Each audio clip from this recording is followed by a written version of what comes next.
La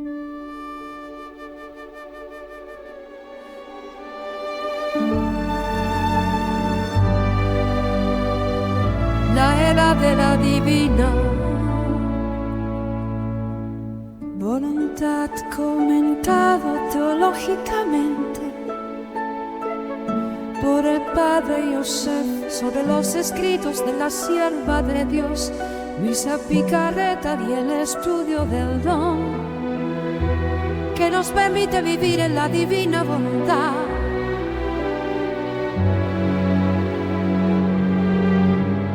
Bienvenidos hoy, amigos en fe, con la guía del padre Joseph que nos guía.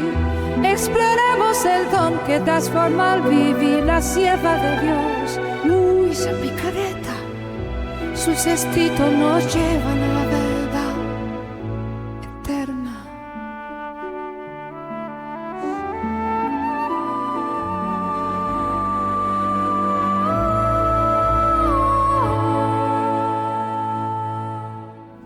En la era de la divina voluntad,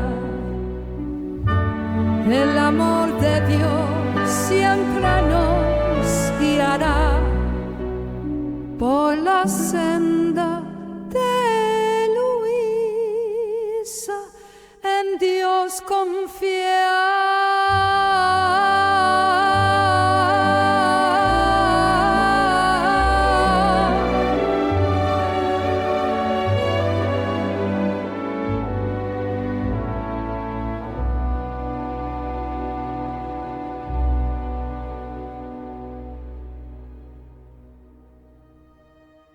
Que Dios los bendiga a todos. Los quiero a todos. Así como Dios los ama, yo los amo en esta fiesta de la Santísima Trinidad. Solo hay una virtud entre todas las virtudes cristianas que no tiene moderación, y esa es el amor. En el nombre del Padre, y del Hijo, y del Espíritu Santo. Amén. Amén. Gloria al Padre, gloria al Hijo, gloria al Espíritu Santo, tres en uno, como era en el principio, ahora y siempre, por los siglos de los siglos. Amén. Amén. En el nombre del Padre, y del Hijo, y del Espíritu Santo. Amén. Amén. Así que hablemos un poco sobre la Santísima Trinidad. El Padre, el Hijo y el Espíritu Santo. Esta es una hermosa enseñanza y artículo de nuestra fe que nos llega desde los primeros concilios ecuménicos y también a través de documentos magisteriales recientes. Se reitera en la liturgia y también en revelaciones proféticas, en particular las de la sierva de Dios, Luisa Picarreta. Dios Padre, le dice a Luisa, creó el mundo mientras el Hijo y el Espíritu concurrieron en esa obra. Dios Hijo redimió al mundo mientras el Espíritu y el Padre concurrieron en esa obra. Y Dios, el Espíritu Santo, está siendo enviado hoy, y Él es el abogado que celebramos el domingo pasado cuando descendió sobre la Iglesia. Él es el Consolador, es el Santificador, y es quien nos recuerda todo lo que Cristo nos dijo, y es el revelador de toda la verdad, como se testifica en Juan capítulo 16, versículo 12. Así que el papel del Espíritu Santo hoy en día está más enfatizado que nunca en la historia de la revelación. Ahora es el tiempo del Espíritu Santo, y Él solo comenzó a derramarse realmente de una manera así, dinámica, a finales del siglo XIX, comenzando con las revelaciones de la sierva de Dios, Luisa. Así que este segundo Pentecostés, una expresión utilizada por el Papa Juan Pablo II, por el Papa Juan XXIII, es lo que está ocurriendo hoy, y todo comenzó hace unos 100 años, este derramamiento del Espíritu Santo. Hace poco más de 100 años, justo cuando el Papa León tuvo esa visión con Satanás y Dios, y compuso la oración a San Miguel. Por esa época, Luisa fue desposada con la Trinidad en el cielo, al recibir el don de vivir en la divina voluntad, y este desposorio duró varios días. Se encuentra en el volumen 1. No sucedió en un solo momento, ocurrió a lo largo de varios días. Después, luego, de alguna manera, ella se convirtió en la primera criatura concebida en pecado en recibir y transmitir a la Iglesia esa intimidad con la Trinidad que Adán y Eva disfrutaron antes del pecado. Cuando hablamos del segundo Pentecostés, cuando los dos papas hablan de ello, en realidad lo hacen desde la voluntad del Espíritu Santo, aunque la voluntad del Espíritu es una con la del Padre y la del Hijo. El Espíritu Santo es el agente y el Padre y el Hijo concurren en la obra de la santificación. El Espíritu Santo movió al Papa Juan XXIII a convocar un segundo concilio vaticano y al inicio de cada concilio hizo rezar a toda la Iglesia. Se enviaron tarjetas traducidas a diferentes idiomas con la frase «Ven, Espíritu Santo», como en un nuevo Pentecostés. Esa era parte de la oración en el Concilio Vaticano II y fue la primera vez que se utilizó la expresión «Nuevo Pentecostés». En 2000 años nunca se había usado esa expresión hasta que lo hizo el Papa Juan XXIII, quien fue canonizado el mismo día que la canonización de Juan Pablo II, y ambos usaron esa expresión. Y el Papa Juan Pablo II fue tan lejos que publicó una encíclica en el umbral del tercer milenio del cristianismo, que en realidad es el sexto milenio de la existencia de la humanidad en la tierra, según las genealogías bíblicas, situando a Adán en el 4000 a.C.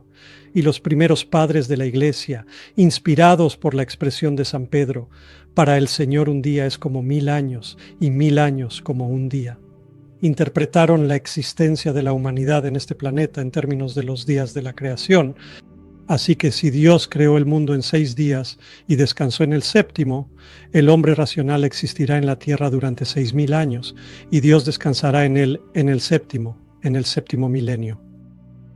Por lo tanto, ahora estamos entrando en el milenio del Espíritu, el tiempo del Espíritu, y este es el tiempo del segundo Pentecostés que está ocurriendo individualmente en aquellos que acogen el don de vivir en la divina voluntad. Pero esto sucederá de manera universal, global, después del fuego, cuando quede el remanente, y todo este remanente estará impregnado con el don de vivir en la divina voluntad. Será la era de la paz profetizada en Fátima por Nuestra Señora, cuando ella dijo que, al final, muchas naciones serán aniquiladas de la faz de la tierra, pero yo le daré al mundo una era de paz, y mi inmaculado corazón triunfará. Este nuevo Pentecostés también coincidirá a escala global sobre los sobrevivientes restantes del fuego, con el triunfo del Inmaculado Corazón, con el reinado eucarístico de Jesús, del cual habló San Bernardo de Claraval en el siglo XII cuando dijo: habrá una venida intermedia de Cristo, donde Cristo reinará en nosotros. Seremos como sagrarios vivientes, hostias vivientes. Como fue profetizado por San Cirilo de Jerusalén en el siglo IV y San Agustín también en el siglo IV, ambos hablaron de un descanso sabático y de un reinado de Cristo dentro de nosotros. Así que tenemos la tradición, tenemos la literatura profética, tenemos la escritura, el capítulo 20 del Apocalipsis de Juan, 1000 años de paz, que dan testimonio del segundo Pentecostés, y también las expresiones de los papas.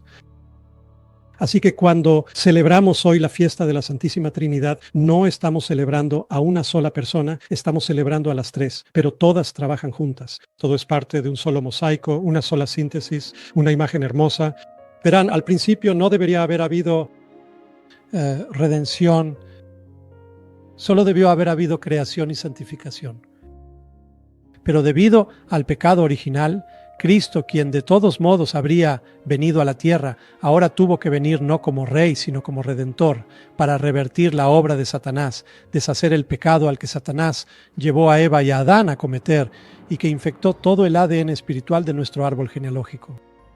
Así que Cristo asumió una naturaleza humana masculina porque fue a través de un hombre que el pecado entró en el mundo. Y dado que el pecado entró en el mundo a través de la cabeza de la raza humana, que era un hombre, Adán tenía que ser expulsado por medio de un hombre, el nuevo Adán, como dice San Pablo. Y Eva, cuyo primer pecado antes que el de Adán lo dispuso a él, Adán, a cometer el suyo, fue revertido por el fiat de la Santísima Virgen María. Así que Jesús y María, el nuevo Adán y la nueva Eva, ayudaron a lograr esta restauración que nunca debió haber sido necesaria si Adán y Eva no hubieran pecado. Pero Dios, así de hermoso, sabio y generoso es Él, usó y permitió el pecado original, sabiendo que traería una gloria aún mayor. Verás, eso no tiene sentido. ¿Cómo podría el pecado traer una gloria mayor? Esta es la locura de amor de Dios. Él prevé todo y lo permite sabiendo que ya tiene preparado un remedio. Así que sin que el diablo lo supiera, Dios permitió que Satanás engañara a Adán y Eva, no porque quisiera que pecaran, sino permitiéndolo para que se cumpliera el plan mayor de Dios. Y por eso San Agustín utiliza la expresión feliz culpa, porque a través del pecado original, Cristo no vino solo como Rey, sino como Redentor, y al hacerlo, elevó la naturaleza humana por encima de la gloria original que disfrutaba antes del pecado. En virtud de la pasión de Cristo, el ejercicio de las virtudes es persecución, es muerte, es resurrección, ascensión y envío del Espíritu Santo. Todos estos actos divinos que Él realizó en la tierra, no se habrían hecho si no hubiera habido pecado original, si no hubiera existido el pecado original. Pero como sí lo hubo, Cristo superó, por así decirlo, la obra del Padre. Así que el Padre creó a Adán como una estatua hermosa que ningún otro artesano podría hacer. Pero luego Satanás destruyó esa imagen, ¿no? Esa semejanza, no la imagen. Pero Cristo descendió, asumió nuestra naturaleza y restauró para toda la humanidad aquello que un solo hombre destruyó para toda la humanidad. Él restauró la semejanza de Dios, el Padre. Y al hacerlo fue más allá de la semejanza que Adán y Eva disfrutaron antes del pecado, de modo que ahora podemos heredar una gloria mayor viviendo en la voluntad de Dios en la tierra, que la que Adán y Eva disfrutaron antes de su pecado.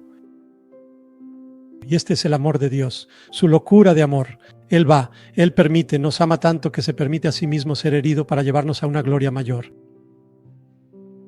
Y esto, a menudo, lo encontramos incluso en el mundo de los humanos y los animales. Toma al pelícano, por ejemplo, un símbolo de la primera comunidad cristiana. Con su pico se hace un agujero en el pecho y sangra para alimentar a sus propios polluelos. Y ese es el tipo de amor que la Santísima Trinidad ejemplifica continuamente en estos últimos tiempos. Verás, con Dios no existe el tiempo. Así que cuando decimos en el credo, Hijo unigénito del Padre, y cuando decimos que el Espíritu Santo procede del Padre y del Hijo, esto no es un acto del pasado que ocurrió una sola vez. No, es continuo. Así que el Hijo está siendo generado continuamente por el Padre y el Espíritu Santo está continuamente aspirando o procediendo de ambos. Y este hermoso credo es la dinámica detrás de todo el orden material. En griego se llama perichoresis. En realidad, perichoresis significa una danza de amor. Es una danza entre el Padre, el Hijo y el Espíritu Santo. Y de este intercambio de movimientos surge el mundo, surge la creación. Todos expresan su amor entre sí en esta danza de amor, la perichoresis. Y en esa danza se dicen mutuamente, fiat te amo. Y es de ahí de donde surge la creación, del fiat de Dios, el fiat de la Trinidad. Ciertamente el Padre crea, pero el Hijo y el Espíritu también concuerdan en ello. Ellos ambos también están activos en esa obra. Muy bien. Un breve catecismo sobre la Santísima Trinidad. Muy bien. ¿Cuántas personas hay en Dios? Tengo que dejarte activar el micrófono. Vuelvo aquí. Está bien. Ahora puedes quitar el silencio. ¿Cuántas personas hay en Dios? 3. 3. Bien, bien. 3. Muy bien. ¿Cuántas personas hay en Jesús? 1. Bien, bien. 1. Uno. Él es la segunda persona de la Trinidad, ¿verdad? 1. Está bien. Alguien va a ser excomulgado. ¿Cuántas naturalezas hay en Dios? Está preguntando. Es una pregunta capciosa, porque en la Trinidad hay una sola naturaleza divina, pero en el Hijo hay dos, porque solo el Espíritu asumió nuestra naturaleza humana. Solo el Hijo tiene dos, y Padre y Espíritu tienen una. Tú tienes una naturaleza humana. ¿Cuántas personas tienes? No me refiero a personalidades. Gracias. ¿Qué es una persona? 1. ¿Múltiples? Sí.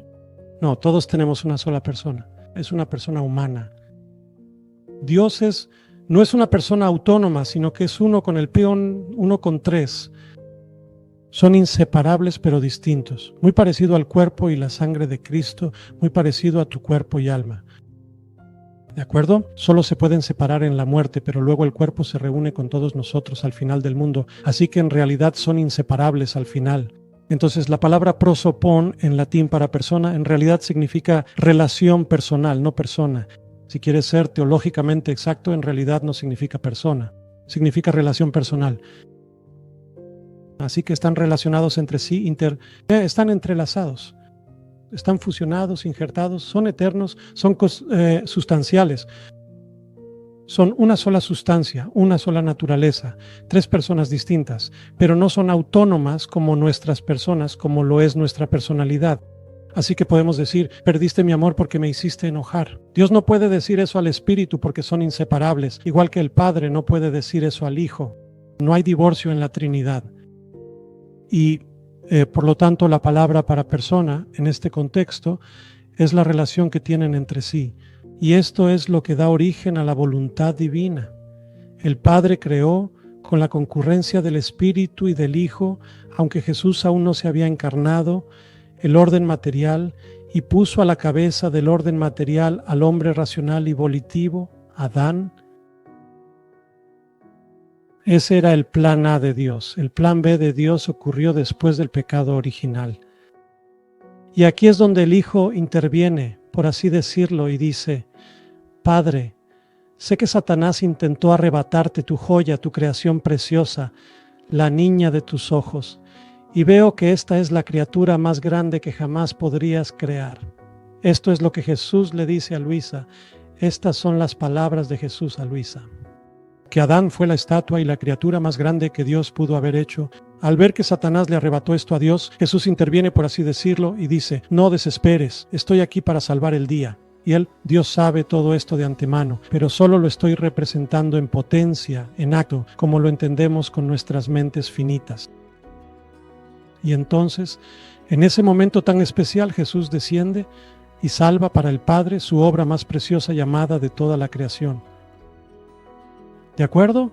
Sabiendo eso, la redención no lo va a hacer todo.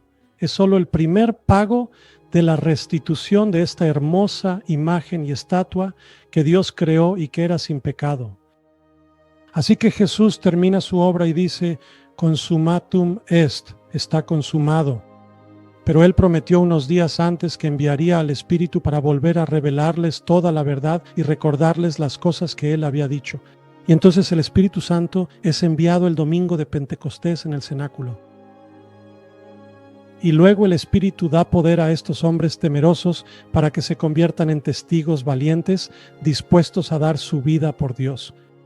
Pero el descenso del Espíritu no termina ahí. Recuerden, incluso después de que el Espíritu Santo descendió sobre los apóstoles, había un grupo que no formaba parte de los apóstoles, que hablaba y oraba en lenguas. Y San Juan, el discípulo amado, quiso detenerlos. Jesús dijo, no los detengas, quien no está contra mí está conmigo. Así el Espíritu descendió sobre ellos, luego descendió sobre Luisa Picarreta y desciende sobre nosotros cada vez que celebramos Pentecostés. Pero luego el Espíritu va a descender de nuevo a escala global sobre los sobrevivientes del remanente después del fuego, cuando la tierra será 100% cristiana, donde toda rodilla se doblará y toda lengua confesará que Jesucristo es el Señor, donde el descanso sabático será este milenio, donde el diablo estará encadenado por 1000 años, según Apocalipsis 20, donde se convertirán en hostias vivas. Eucaris. Nosotros seremos el reinado eucarístico de Jesús, como habla el Padre Gobi, porque seremos hostias vivas. Así que realmente nos convertiremos en los Theotokoi. Theotokos es la portadora de Jesús, que es el título dado a la Santísima Madre en Éfeso. Nos convertimos en Theotokoi, portadores de Dios, en la medida en que tengamos la misma presencia en la Eucaristía, las 24 horas, 7 días a la semana. El Concilio de Trento llamó eso presencia real en la Eucaristía. Jesús dice a Luisa, esta es la vida real, con R mayúscula, I mayúscula. Es la misma presencia que en la Eucaristía. Y por lo tanto no habrá ningún tipo de disturbios, nada de esta discordia que vemos hoy en día. Todo será pacífico. El pecado estará en su punto más bajo de la historia. Seguiremos siendo concebidos en pecado y seguiremos necesitando todos los sacramentos. La Iglesia condenó esa falsa enseñanza de los Fraticelli, los discípulos de Joaquín de Fiore, de Flore, en español, Di Fiori, él es italiano, Joachimo Di Fiore, que decía que habría una utopía, una sociedad sin pecado antes de la venida final de Cristo. La Iglesia condenó eso, así que no será una utopía, pero como Satanás estará encadenado y por lo tanto no podrá tentarnos a través de lo que San Juan llama el ojo, la carne y el mundo, el pecado será modificado. Así que todavía necesitaremos el bautismo para quitar el pecado original, seremos concebidos en pecado, seguiremos necesitando el sacramento de la confesión para confesar cualquier falta, pero no serán de la magnitud de hoy. Lo he dicho antes y lo repito, somos la generación más bendecida de todas, pasadas, presentes y futuras. Lo somos. Porque, en primer lugar, San Pablo dice, donde hay mayor efusión de mal, hay mayor efusión de bien, en este 10º capítulo a los Romanos. Donde abunda el pecado, sobreabunda la gracia, y sabemos que vivimos en los tiempos de mayor maldad en la historia de la humanidad. El Papa Pío XII, en la década de 1950, hizo una declaración diciendo que había más pecado en el mundo en ese momento que nunca antes. Eso fue en los años 50. Imaginen cómo es hoy con la era de la computación, la inteligencia artificial y todo eso, que se usa para el bien, pero también está en manos del maligno, donde hay un desafío mayor y una lucha más grande frente al pecado. Hay una recompensa mayor. Así que los sobrevivientes del remanente después del fuego no serán la generación más bendecida. Nosotros lo somos, porque tenemos la mayor lucha. Ellos no tendrán esta lucha. Ellos vivirán de nuestras hazañas. Ellos vivirán de nuestras hazañas. Así que realmente somos, en mi opinión, la generación más bendecida de todas las generaciones que han existido o existirán. Así que eso es algo hermoso y tenemos al alcance de la mano este don que Dios desea darnos para que podamos formar parte de esa jerarquía que Jesús le dice a Luisa que ya ha comenzado a establecerse, encabezada por la Santísima Madre. Está reservado solo para aquellas almas que viven en la divina voluntad en la tierra y superará a todos los demás coros de ángeles y órdenes de santos que hayan existido en el cielo. Estará en la cima. Estas son palabras de Jesús, no mías. Y para que podamos ser parte de esta jerarquía, debemos acoger este don y ofrecer todos los sacrificios, sufrimientos y luchas que soportamos en este breve lapso de vida que tenemos. Bien, veo algunas manos levantadas. Mi primera pregunta es, quisiera saber, ¿tuvo la Virgen María alguna participación en la perijóresis divina de la que usted hablaba, por favor? ¿Pericoresis? Sí. No. Esto es entre las tres personas divinas. Es una palabra griega usada antes de que existiera el orden material. Se podría decir que sí, pero no participó en la perijóresis. Ella participó en la Effere Entera Operation, la operación interna de las tres personas divinas, incluyendo la perijóresis. Pero la perijóresis en sí misma es la generación constante del Hijo por parte del Padre y la constante aspiración o procedencia del Espíritu de ambos, que no tiene ni principio ni fin. Ahora, María tiene un principio, ¿verdad? Así que ella es introducida en eso a través de la única operación eterna de Dios. Pero Dios la precedió incluso antes de que ella existiera, ¿de acuerdo? La segunda pregunta era, la visión beatífica, dijiste. No, la versión abstracta y la intuitiva. No existe ningún resumen. Se llama experiencia intuitiva y beatífica. De acuerdo. Sí. Abstracto no se utiliza realmente en teología en cuanto a la visión que disfrutamos en la tierra y luego en la próxima vida en el cielo. En el cielo es la visión beatífica, en la tierra es la visión intuitiva, sí. El 18 de junio de 1928, en el volumen 23, Jesús revela proféticamente a la sierva de Dios, Luisa Picarreta, y le dice, cito textualmente, «Hija mía, todas mis obras se dan la mano, y esta es la señal con gran claridad y evidencia de que son verdaderamente mis obras, que una no se opone a la otra en absoluto. Al contrario, están tan íntimamente y profundamente unidas entre sí que se sostienen y se apoyan mutuamente, formando una perfecta sintonía y armonía entre ellas». Fin de la cita.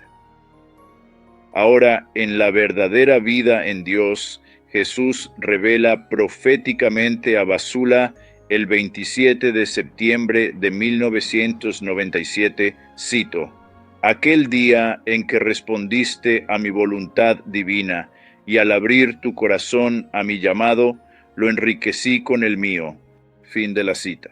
Así que, Padre, aquí están nuestras dos preguntas breves. Primero, se oponen las revelaciones proféticas de Jesús a Luisa y las revelaciones proféticas de Jesús a Basula en La verdadera vida en Dios. ¿Y acaso, pues? No. De acuerdo. Y las revelaciones proféticas de Jesús a Basula en La verdadera vida en Dios sostienen y van de la mano, cito, con las revelaciones proféticas de Jesús a la sierva de Dios, Luisa Picarreta, en El don de vivir en la divina voluntad. Gracias. 100%. En los escritos de La verdadera vida en Dios, con sellos de aprobación de la Iglesia, 2 imprimatur y autorizaciones, Jesús le dice a Basula, vive en mi divina voluntad. También habla de una era de paz. Habla de un remanente que surge del fuego. Encontramos lo mismo en Luisa. Son mensajes paralelos, pero el énfasis, el carisma es diferente. El énfasis en Luisa es realmente podemos llamarlo un segundo Pentecostés. Es el tercer fiat de santificación, la obra del Espíritu Santo para santificarnos y divinizarnos. En La verdadera vida en Dios encuentran mucho esta palabra divinización. Esto es paralelo a vivir en la divina voluntad. Los primeros padres de la Iglesia oriental hablaban de la divinización como posible, pero no encontramos que vivieran en la divina voluntad ni que hayan sido divinizados como Adán y Eva antes del pecado original, en su unión, no en su estado moral, sino en la unión de sus voluntades con la voluntad divina. ¿De acuerdo? Esta es una obra de Dios, no es una obra de la persona humana. Así que no importa cuán santo seas, no puedes alcanzar, obtener este don a menos que Dios lo conceda. Y Dios no lo concedió hasta finales del siglo XIX. También encontramos el mensaje paralelo de la unificación de los cristianos. Lo encontramos en ambos, que es el carisma se enfatiza especialmente en los mensajes de la verdadera vida en Dios aprobados eclesiásticamente, donde, al igual que en Fátima, la Santísima Madre hizo que la paz y la ausencia de guerra dependieran de la consagración de Rusia por parte de la Iglesia. Así que, y lo vemos en los mensajes de la verdadera vida en Dios, un llamado similar de la Santísima Madre diciendo, si unifican las fechas de la Pascua, el fuego será reducido, mitigado. Esto podría haberse evitado por completo hace 40 años, pero ya no es posible. Y los videntes de Medjugorje dicen lo mismo, que ahora no podemos detener el castigo, pero sí podemos mitigar sus efectos. Entonces, este llamado en los mensajes de la verdadera vida en Dios para unificar las fechas de la Pascua con el fin de mitigar el fuego global que va a venir, está basado en la respuesta de la humanidad, de la Iglesia, a este llamado de la Santísima Madre y de Dios, de Jesús. En los mensajes de la divina voluntad de Luisa Picarreta encontramos que este fuego va a llegar. Vendrá desde arriba y desde abajo, desde las entrañas de la tierra, dice ella, y luego el cielo se prenderá fuego y habrá un remanente que sobrevivirá después. Y sí, así que creo que en realidad la única fuente real y verdadera de revelación es la misma, realmente, la única. Es el único Dios de la Trinidad quien se está revelando a ambos. Gracias.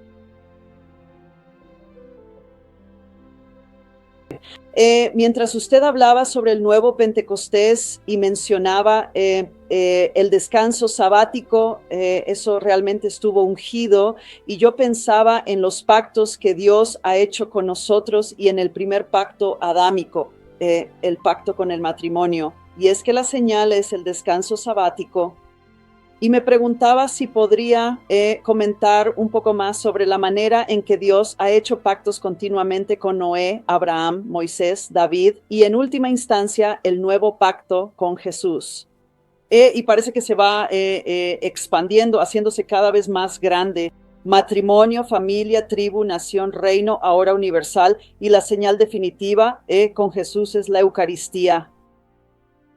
¿Acaso alguno de los escritos antiguos o documentos con Luisa, por casualidad, habla sobre un nuevo pacto con ella? No. No específicamente y no con ella, sino con la humanidad. Y ciertamente ella es fundamental para propiciar la disposición de la humanidad, para acoger este pacto que Dios nos está ofreciendo. Es un pacto de ausencia de pecado, de paz. Pero recuerda, tiene su primera manifestación en un remanente de individuos que sobrevive al fuego. Sofonías, en el Antiguo Testamento, dice que 2/3 perecerán y 1/3 permanecerá. y esto aún no ha sucedido desde que Él escribió este libro del Antiguo Testamento. Pero como es palabra de Dios, se cumplirá. Encontramos en el libro del Apocalipsis las copas, los sellos, las trompetas, todo mostrando cómo es un gran acontecimiento, pero en etapas, rápida sucesión. Y en mi libro titulado El Anticristo en los tiempos finales, hablo en detalle sobre lo que realmente representan estas trompetas, copas y sellos, que en realidad es a una escala mucho mayor de este mundo, digamos el pacto con Dios, así como también el importante periodo de purificación. ¿Sabes? Los gigantes espirituales, Teresa de Ávila, Juan de la Cruz y otros, hablaron de 3 niveles en la progresión del alma hacia la divinidad, en los cuales el alma estudia, se convierte, se acerca a la divinización. Ellos no hablan de divinización. Ellos hablan de purificación, iluminación y unificación, pero ahora Jesús habla de la divinización, una etapa ulterior, que es vivir en la divina voluntad. Así que podemos ver la expresión microcósmica de estas 4 etapas en el alma humana. Purificación, iluminación, unificación, divinización. Podemos aplicar esto también a una escala global. Todo el mundo está a punto de ser purificado. Luego será iluminado. El Espíritu Santo descenderá, les dará conocimiento infuso. ¿Hasta qué punto solo Dios lo sabe? Eso sucedió con los apóstoles. A ellos se les dio el conocimiento infuso de lenguas. Correcto. Entonces después habrá esta unificación de la voluntad de todos en la tierra. Todos estarán unidos a la voluntad divina, este remanente, y esto los llevará a la divinización. Así que sí, Dios tiene una nueva alianza reservada para nosotros, y esa alianza realmente va a superar la primera alianza en el jardín del Edén. Va a superar también la segunda alianza con los personajes del Antiguo Testamento. Va a superar la tercera alianza con la redención de Cristo. En realidad es la coronación de todas las alianzas con la santificación de la humanidad por el Espíritu Santo. ¿Todos los actos tienen el mismo valor? No. Si hacemos actos divinos, entonces... actos realizados en la divina voluntad debería decir. Bien, no. Actos en divina voluntad de igual valor. No, no lo tienen. Ciertamente todos son actos de Dios, pues todo lo que sucede en el mundo proviene de Él. En ese sentido, todos son divinos, ya que tienen su origen en lo sagrado, pero existen diferentes grados en los frutos que generan en nuestra vida, dependiendo de nuestra devoción, fe o por el contrario de la falta de ellas. Por ejemplo, al comenzar el día hago una oración preveniente, un acto preveniente, una ofrenda matutina donde ofrezco todo lo que haré durante el día en la divina voluntad. Sin embargo, a lo largo del día, Jesús le dice a Luisa en marzo, creo que fue el 14 de marzo, le dice, a lo largo del día tus distracciones como nubes oscurecen el sol de mi divina voluntad. Por eso tienes que renovar tu enfoque, es decir, mirar las cosas con una perspectiva fresca y abierta, y también renovar tu atención, prestando cuidado consciente a lo que haces. Además, realiza actos específicos, acciones concretas, que reflejen a esto se le conoce como el acto actual. Así que tenemos el acto preveniente en la mañana y el acto actual durante el día. Esto sugiere que los actos pueden verse disminuidos, aunque sean actos divinos, en su eficacia según nuestras distracciones o nuestra falta de atención. Eso no significa que no sean actos divinos. Todos son actos divinos, pero varían en grado según nuestra atención o la falta de ella. Bueno, me quedan 5 minutos. Así que gracias a todos por acompañarnos en esta fiesta de la Santísima Trinidad. Y fui ordenado en esta fiesta, pero no hoy, porque como saben, cada año el calendario cambia la fecha de la fiesta de la Santísima Trinidad, lo que significa que no siempre cae en el mismo día. Pero como mencioné al principio de esta charla, esta es sin duda una de las enseñanzas más fundamentales y esenciales de nuestra fe. La primera vez que la Trinidad se manifestó, al menos explícitamente, fue en el Nuevo Testamento en el río Jordán, donde se escuchó la voz del Padre sobre el Hijo y el Espíritu apareció en forma de paloma, y Juan el Bautista, al igual que otras personas, escucharon la voz del Padre hablando. Pero incluso antes de esta expresión y revelación explícita de las 3 divinas personas, la encontramos en el Antiguo Testamento. Encontramos al Padre, al Hijo y al Espíritu Santo guiando al pueblo del Antiguo Testamento de noche en una columna de fuego y de día en una columna de nube o de humo. Esta era la presencia de la Santísima Trinidad. Tenemos al Padre, al Hijo y al Espíritu. el Espíritu también descendió sobre el arca de la alianza. Esto es conocido en hebreo como que significa Dios en el Antiguo Testamento, Yahvé, y es la presencia del Espíritu Santo. Descendía físicamente, visiblemente, en forma de una luz, una nube de luz, y reposaba sobre el arca de la alianza, y esa misma luz y nube de luz los acompañaba durante el día, guiándolos en su travesía para indicarles hacia dónde debían ir. También encontramos a estos tres personajes inusuales visitando a Abraham y Sara, siendo tres en representación de la Trinidad. Estas tres personas aparecen y desaparecen, así que aunque la Trinidad no se manifestó explícitamente hasta el río Jordán, siempre estuvo presente en el Antiguo Testamento, guiando al pueblo de Dios de regreso a su fundamento, que es su santísima voluntad. Y todavía estamos en camino, ya casi llegamos, estamos en la recta final. Muy bien, les voy a pedir que activen sus micrófonos antes de darles la bendición final y decirles adiós. ¿Hola? Yo. Dios los bendiga. Eso está bien, me gusta esa. Que Dios los bendiga y los guarde siempre unidos en su santísima voluntad, en el nombre del Padre y del Hijo y del Espíritu Santo. Amén.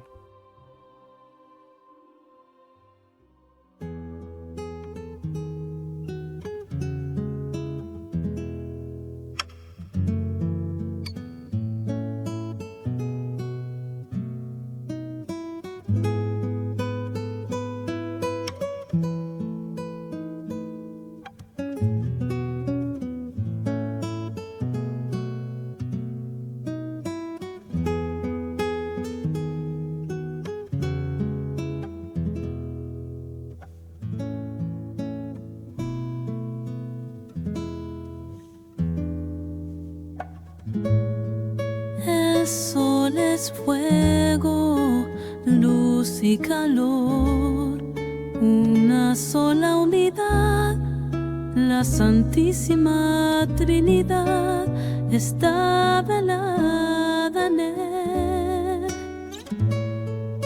El Padre es fuego, el Hijo es luz, el Espíritu Santo calor abrazador.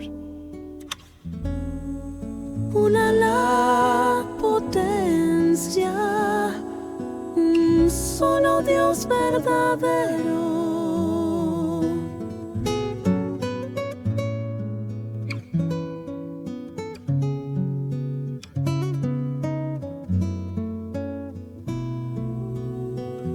Siempre Santa Trinidad.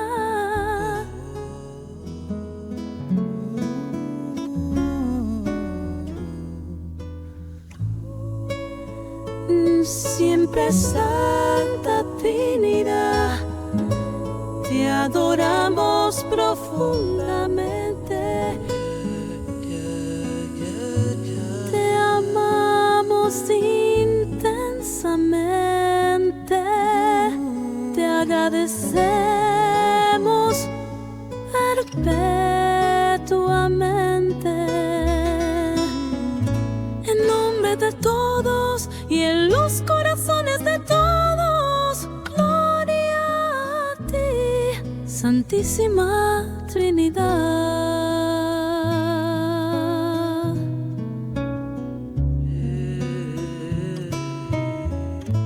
En nombre de todos y en los corazones de todos, gloria a ti, Santísima Trinidad.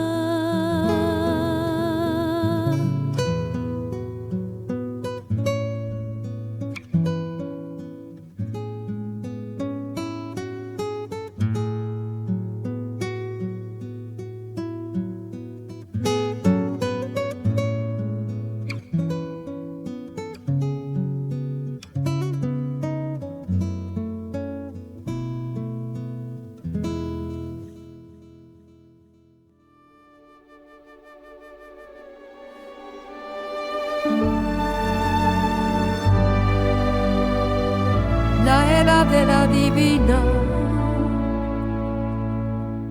voluntad commentado cronológicamente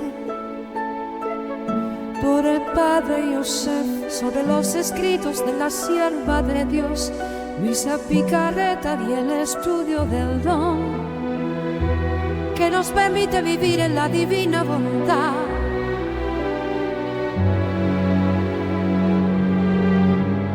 Bienvenidos hoy amigos en fe, con la guía del Padre Joseph Giannuzzi. Exploremos el don que transforma al vivir la sierva de Dios, Luisa Picarreta. Sus escritos nos llevan a la verdad eterna.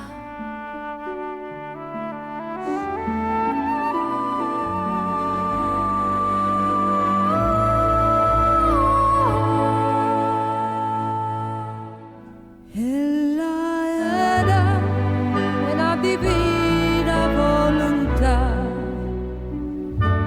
el amor de Dios siempre nos guiará por la senda de Luisa. En Dios confía.